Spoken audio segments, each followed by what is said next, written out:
Bueno, vamos a ver de corriente continua. Nosotros sabemos que estas máquinas están compuestas por un estator y un rotor, que vamos a llamar inductor e inducido. En el inductor vamos a tener dos bobinas que van a generar un electroimán, ¿no? Como un polo norte y un sur, que van a producir un flujo. Esto se produce alimentando con corriente continua un cable que se va a enrollar en uno de los polos principales, se va a enrollar en el de abajo, y por la regla de la mano derecha nosotros podemos ver que el campo magnético va a ir de norte a sur. Dentro del inducido vamos a tener un rotor como el que tenemos en el dibujo, en el cual tenemos una ranura, en el cual alojamos una espira. Esta espira, la línea de puntos, se ve en línea de puntos porque vendría a estar detrás del plano, está en vista oculta, y esta espira también está alimentada con corriente continua. Como nosotros tenemos un conductor que transporta corriente dentro de un campo magnético, acá podemos ver que esto es la vista de frente de este inducido, en donde acá tenemos las ranuras y ahí están los cables que están alojados como se ve ahí. Por la regla de la mano derecha nosotros sabemos que si la corriente es entrante en este punto y el campo magnético es hacia abajo, la fuerza se va a dar hacia la izquierda. Y la fuerza en este cable que es saliente va a ser hacia la derecha, lo que, si bien en efecto de traslación se anulan, va a existir una rotación respecto a este punto, que es a través del cual tiene la libertad de giro, ¿no? Porque este eje tiene la capacidad de girar respecto a un eje longitudinal.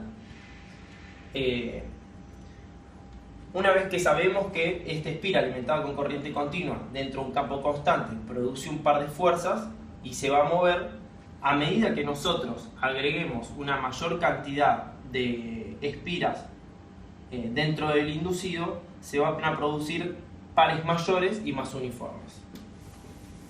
Vamos a hacer ahora la representación, un esquema que simplifica el dibujo anterior, en donde nosotros tenemos el inducido. Sobre el inducido sabemos que va a haber una gran cantidad de espiras alimentadas con corriente continua, que van a ser alimentadas gracias a que sobre este se apoyan dos carbones de grafito y se alimenta con una tensión de corriente continua. Vamos a poner que la diferencia potencial entre estos dos puntos es una tensión de corriente continua.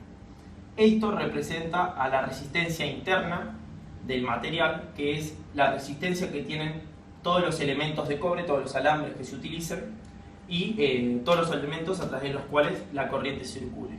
La corriente la vamos a dibujar con una dirección I que va del positivo a negativo.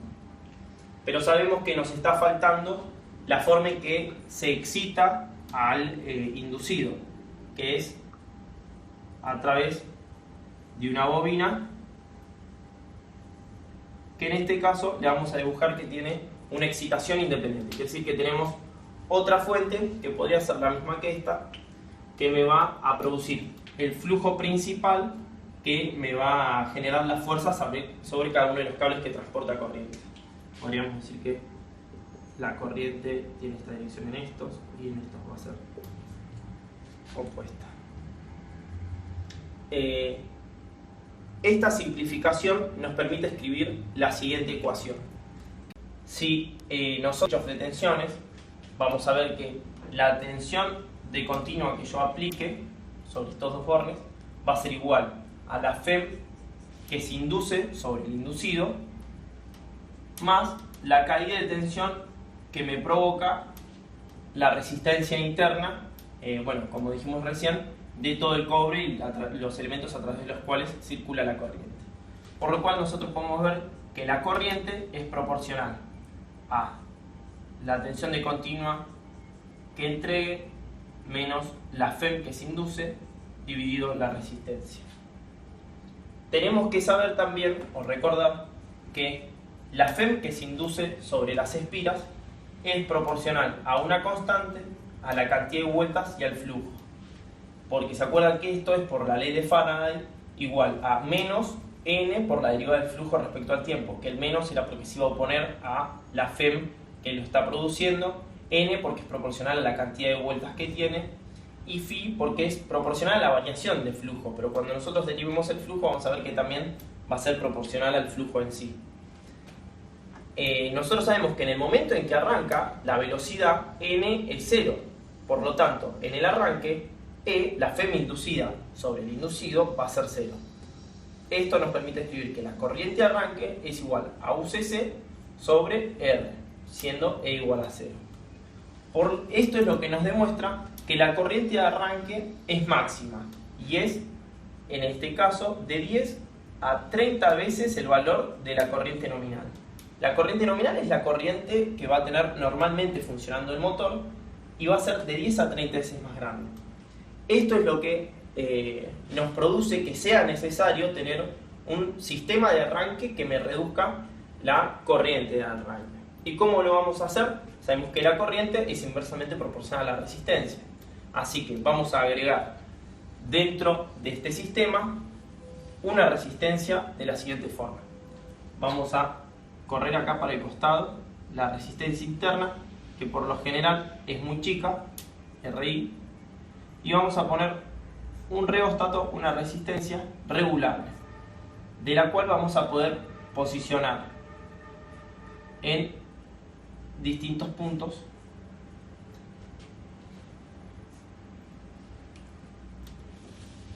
sigue siendo motores de corriente continua esto.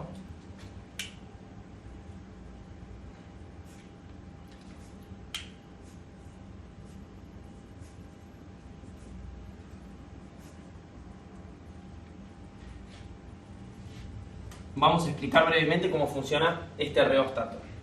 Imaginemos que está en esta posición 1.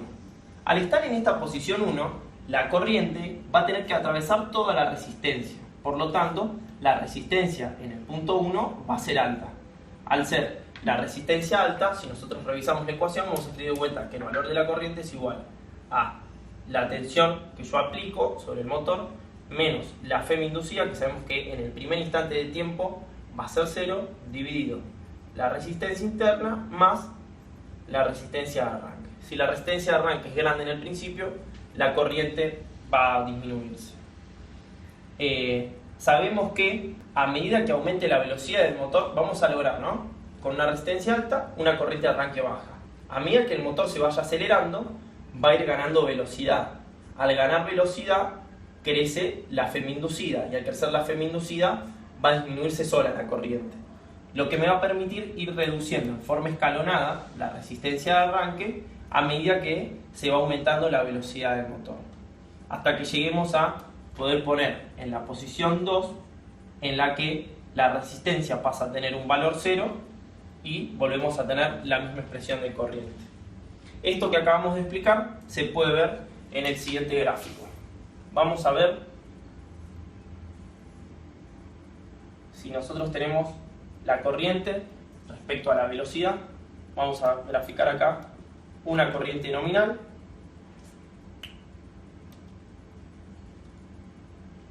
una corriente que va a ser 1,15 veces el valor de la corriente nominal, o sea que es un 15% mayor,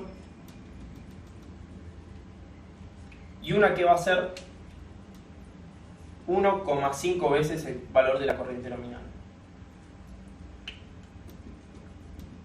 Vamos a calcular el valor de resistencia de arranque inicial para que el valor máximo de la corriente de arranque sea igual a 1,5 veces el valor de la corriente nominal.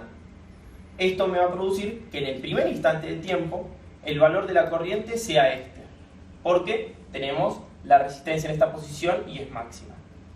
A medida que la velocidad va a ir aumentando, al crecer la FEM, crece este término, disminuye esto, termina disminuyendo la corriente.